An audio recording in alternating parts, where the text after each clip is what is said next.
चतुर्वेदी ने कहा, महाराष्ट्र के किसानों संग अन्याय। नमस्कार, आप देख रहे हैं माटी की आवाज न्यूज और मैं हूं आपके साथ ज्योतिका। आइए रुक करते हैं खबर की ओर। शिवसेना यूबीटी सांसद प्रियंका चतुर्वेदी ने कहा, शिवसेना की दशहरा रैली हमेशा से ऐतिहासिक रही है।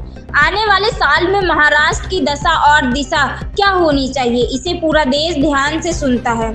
उद्धव ठाकरे ने बताया कि भारी बारिश के भी किसानों को कोई मदद नहीं मिल रही है। केंद्र सरकार ने राहत उपायों पर कोई बात नहीं की है। महाराष्ट्र के साथ हमेशा ऐसा अन्याय क्यों होता है?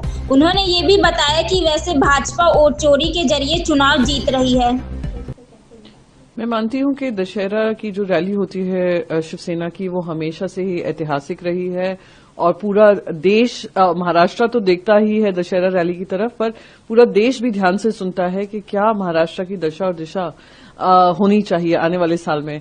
और जो कमियां हैं, जैसे उद्धव साहब ने पूरा बताया कैसे जो किसान हैं, वहां के किसानों में इतनी भारी बारिश पड़ने के बावजूद किसी तरीके की मदद नहीं मिल पा रही है। केंद्र सरकार, जो डबल इंजन सरकार बोलते हैं, केंद्र सरकार ने कोई जो रिलीफ मेजर्स होते हैं उसके बारे में बात नहीं की है। क्या पैकेज दिया जाएगा?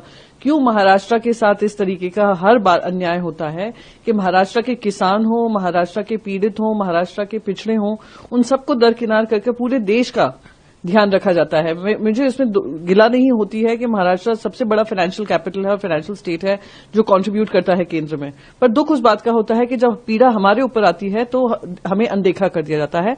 वही उद्धव साहब ने अपने भाषण में कहा कि किसान आज वो लोग बारिश में भीग रहे हैं, तो ये कहां से सही रहेगा कि हम जो बारिश चल रही है हम अपने आप को ढककर हम अपनी भाषण देते रहें।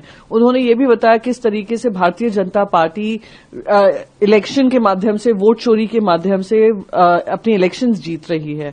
और जहां तक प्रिंसिपल्स की बात हुई, एक राजनीति होती थी अटल बिहारी वाजपेयी जी के जमाने में, जो प्रिंसिपल्स की लड़ाई होती थी।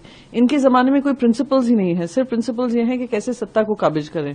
तो आने वाले बीएमसी चुनाव में जनता के सामने क्या क्या दिक्कतें हैं वो भी हमने आउटलाइन किया। तो उम्मीद करते हैं कि जनता समझेगी और महाराष्ट्र के हित में आने वाले समय में हमें विजय बनाएगी। इस खबर में बस इतना ही। बने रहिए माटी की आवाज न्यूज के साथ।